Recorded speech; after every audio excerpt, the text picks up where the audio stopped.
اچھا رانا سنولا صاحب، یہ جو واقعہ ہوا ہے، اس واقعے کے بعد آپ نے دیکھا کہ آج جو پریس کانفرنس تھی، رؤوف حسن صاحب جو ہیں ان کا لب و لہجہ جو ہے وہ پہلے سے زیادہ مجھے آج سخت نظر آ رہا تھا، اور اس کے بعد ہم نے دیکھا کہ ایک تحریک انصاف کے روپوش رہنما 1 سال سے روپوش تھے حماد اظہر صاحب، اچانک وہ آج اسلام آباد میں تحریک انصاف کے سیکریٹریٹ میں نمودار ہوئے، پھر غائب ہو گئے، اور ہم سن رہے ہیں کہ مراد سعید صاحب بھی منظر عام پہ آنے والے ہیں. تو تحریک انصاف بجائے کہ پریشر میں جائے تو وہ تو مزید اگریسو ہوتی جا رہی ہے.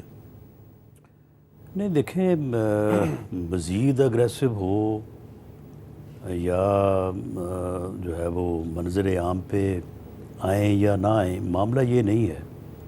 معاملہ یہ ہے کہ جو اس وقت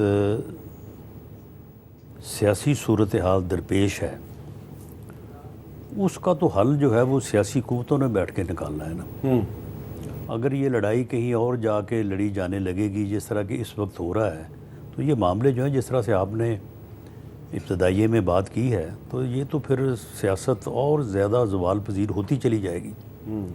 اگر یہ اسی صورت میں اس کو اسی طرح سے آپ دیکھیں،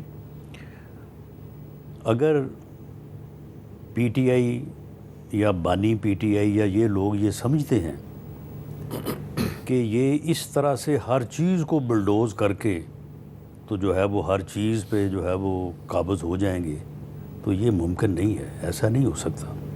سیاسی معاملات جو ہیں ان کا یہ سیاسی طور پہ حل نکالیں گے تو نکلے گا، پھر ہی بات آگے جائے گی. اگر یہ اس طرح سے طاقت کے استعمال پہ اور اس ہٹ درمی اور ضد پہ معاملات کو آگے لے کے جانے کی کوشش کریں گے، تو میں یہ پہلے بھی کئی دفعہ کہہ چکا ہوں، اور وہ پھر اس کو دوسرے معنوں میں لے جایا جاتا ہے. حالانکہ میری بات سے مراد سیاسی وجود ہی ہے. اگر سیاسی قوتیں ایک دوسرے کے وجود کو تسلیم نہیں کریں گی تو پھر کوئی ایک مت سمجھے کہ میرا وجود قائم رہے گا اور دوسرے کا ختم ہو جائے گا. پھر زیادہ امکان یہی ہے کہ سبھی کا ختم ہوگا. جی آپ نے بڑی اہم بات کی ہے. تو آج تحریک انصاف کے چیئرمین بیرسٹر گوہر خان صاحب نے بھی ایک مطالبہ کیا، ذرا سنیں وہ کیا کہہ رہے ہیں. 2 دن پہلے بھی رؤوف حسن صاحب کی زندگی پہ کرنے کی کوشش کی گئی، اس لیے ہم مطالبہ کرتے ہیں کہ سپریم کورٹ اس پہ سو موٹو لے، ایک جوڈیشل کمیشن کے ذریعے اس بات کو پہنچے کہ یہ اٹیک کس طرح ہوا ہے. ہم چاہتے ہیں کہ اس کی انویسٹیگیشن اور انکوائری فیئر اور ٹرانسپیرنٹ ہو تاکہ اس قسم کے واقعات آئندہ رونما نہ ہو. اچھا اون صاحب، ہر معاملہ جوڈیشل کمیشن جوڈیشری کے پاس اگر جائے گا تو پھر جو سیاستدان ہیں وہ آپس میں، تو اس کا مطلب ہے کوئی معاملہ جو ہے وہ طے نہیں کر سکتے. اچھا یہ جو بات ہوئی اس میں ایشو صرف اسلام آباد پولیس کا بھی زیادہ ہے. آپ دیکھیں ایف آئی آر اگر جو مدعی ہے اس کے کہنے پہ درج نہیں کی گئی اور اس میں ایک پرانا نیریٹو دکھایا گیا کہ آپ کی شاید دشمنی ہو، وہ پہلے سے آپ کے، تو ان کی بدنیتی تو ظاہر ہو گئی. تو جو بیرسٹر گور کہہ رہے ہیں کہ جی آپ جوڈیشری کا کوئی بھی جج مقرر کر کے اس کو انویسٹیگیٹ کر لیں تاکہ پتہ چل. دیکھیں ایک تو کسی نجی دفتر کے باہر یہ اٹیک کرنا اور ایک سپوکس پرسن میں کرنا، یہ کیا میسج ہے کہ پی ٹی آئی کا سپوکس پرسن اور میڈیا چینل، تاکہ کل کو کوئی بھی اس طرح کی ریپرزنٹیشن کوئی بھی کر رہا ہو تو اس کے دل میں تھوڑا ملال آ جائے، حضور بریک، رک جاؤ، ریڈ لائن کراس کر رہے ہو. تو یہ جو میسیجنگ ہو رہی ہے اس میں اوبیسلی اسلام آباد پولیس کیا کردار ادا کر سکتی ہے.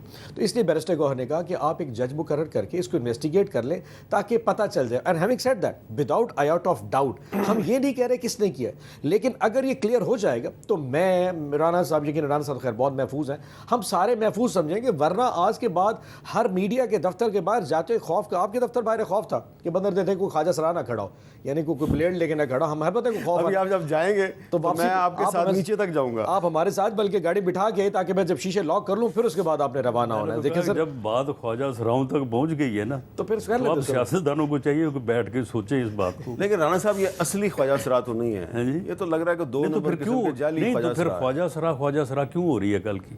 ہاں اگر وہ اصلی نہیں ہے تو پھر بتائیں کون ہے. تو جس نے ان کو بھیجا ہے اس نے دراصل جو پولیٹیشین ہے ان کو ایز اے کمیونٹی ڈیگریڈ کر دیا.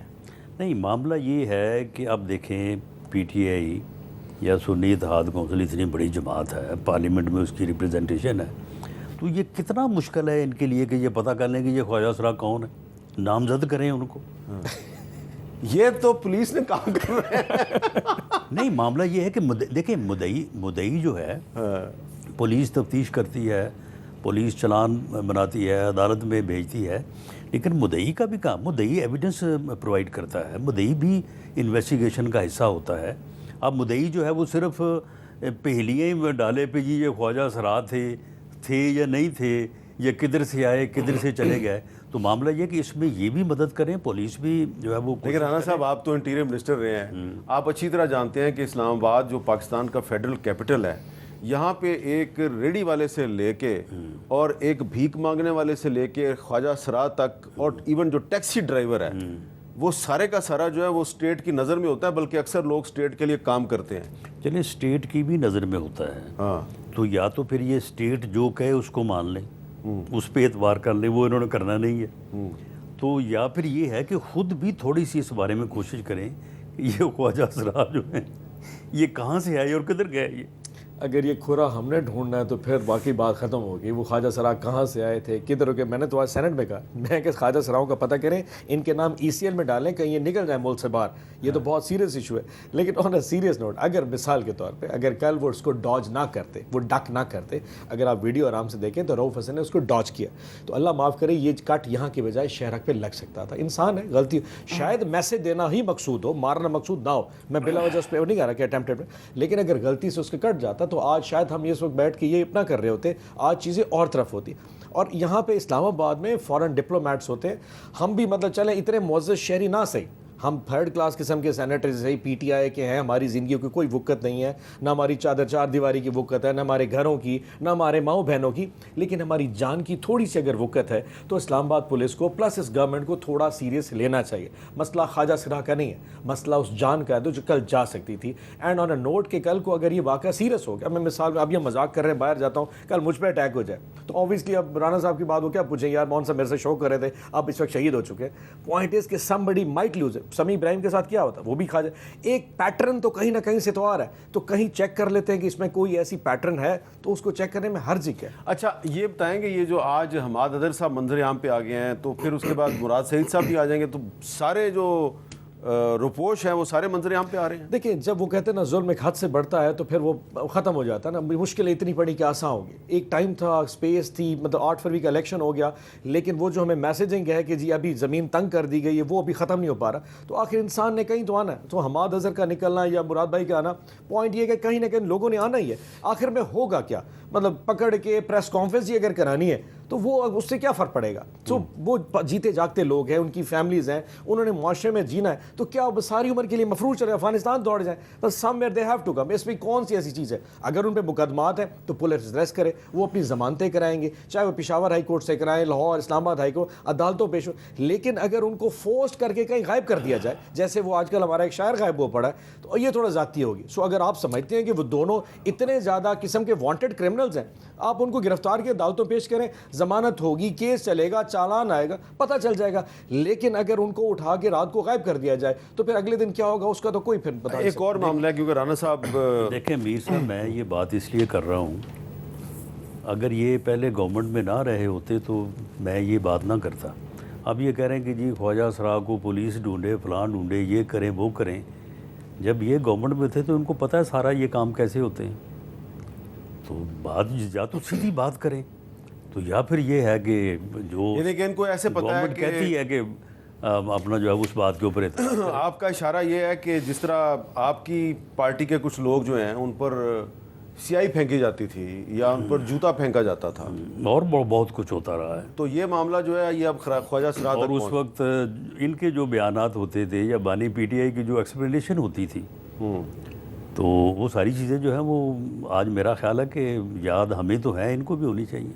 ہم نے ایک دفعہ حکومت کی ہے سر, ایک دفعہ, بہت سارے غلط کام کیے ہوں گے, سیکھے ہوں گے انسان, 4 دفعہ حکومت کر چکے. کیا یہ سبق سیکھنے کو تیار ہے؟ آج رانا صاحب نے جگہ جگہ کہا کہ مذاکرات کے لیے میں بہت اپریشیٹ کرتا ہوں, لیکن کیا پیپلز پارٹی کے ساتھ 1990 کی دہائی میں ان کے ایشوز نہیں تھے؟ ایشو یہ ہے کہ ایز اے تھرڈ پارٹی جب سے ہم نکل کے آئے اور خان صاحب نے سسٹم کو چیلنج کیا ہے, ہمارے ساتھ نہ کوئی بات کرنے کو تیار ہے نہ کوئی سسٹم. یہ ایک ایسی ایک بات ہے من گھڑت, ویری فرینکلی اگر ہم نے انویسٹیگیٹ کرنا پھر حکومت میں ان کے بیٹھنے کا فائدہ پہ نہیں. معاملہ وجہ سے آپ کہاں سے آئیں گے کام کو جائیں گے؟ نہیں دیکھیں ہم نے انویسٹیگیٹ کرنا ہے یا نہیں کرنا، یا پولیس نے کیا کرنا کہ کیا نہیں کرنا، یہ آپ کو بھی معلوم ہے، یہ صرف کرنے کی باتیں ہیں۔ معاملہ یہ ہے کہ پیپلز پارٹی نے سبق سیکھا، پی ایم ایل این نے سبق سیکھا، تو انہوں نے بعد میں چارٹر آف ڈیموکریسی کیا، وہ بیٹھ گئے۔ سبق سیکھا، اگر یہ انہوں نے سبق سیکھا ہے، اگر انہوں نے چلو اگر انہوں نے سیکھ لیا سبق تو بیٹھیں، یہ اس کے بغیر تو یہ مسئلے حل نہیں ہونے۔ لیکن یہ ہمارے ساتھ بیٹھنے کو تیار نہیں ہے، دوسری طرف بیٹھنے کو تیار ہے۔ یہ کیا ویسے یہ بھی تو ایک ویلڈ آپس کی بات ہے، اگر ہم مثال کے تو ان کے ساتھ بیٹھ بھی جائیں اور انہوں نے ان کا پیچھے سے ساتھ چھوڑ دیا تو مطلب آٹومیٹکلی ہر بندہ جانتا ہے کہ جن کو ان کی سپورٹ ہے وہ کبھی بھی ان کو اجازت ہی نہیں دے ہمارے ساتھ۔ وہ یہ کہتے ہیں نا پریزنس ڈائلیما، کہ اگر انہوں نے ہم سے بات کی تو وعدہ معاف گواہ میں ان کو لگتا ہے کہ شاید ہم کہیں آگے نہ چلے جائیں، ایسا کچھ نہیں ہو لگا بغیر ان کی اجازت کے کوئی رانا صاحب ایک واحد آواز ہے جو اس پوری گورنمنٹ میں سے اٹھتی ہے۔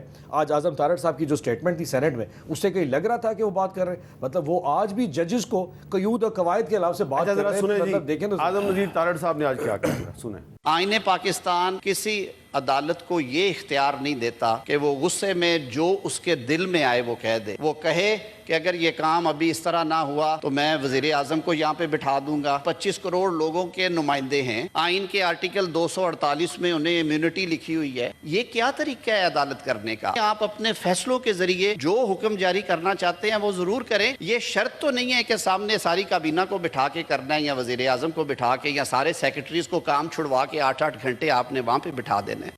تو وزیر قانون ہیں اعظم نذیر تارڑ صاحب، ہمارے بہت پرانے مہربان ہیں، انہوں نے آئین کے آرٹیکل 248 کا ذکر کیا، 248 کا۔